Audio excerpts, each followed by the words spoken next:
Welcome to this step-by-step guide on how to scrap a PlayStation 3 for profit.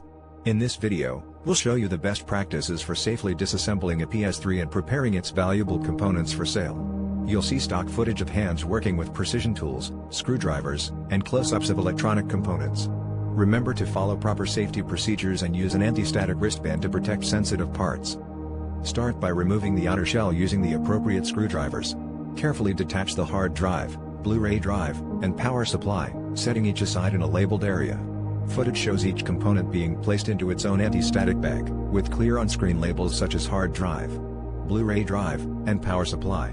Keep all screws and small parts in a separate, labeled bag to avoid confusion during reassembly or resale. Next, focus on harvesting valuable metals. Remove the copper heat sinks and aluminum shielding from the motherboard. Stock clips of circuit boards, copper, and aluminum are shown, highlighting the potential profit from these materials.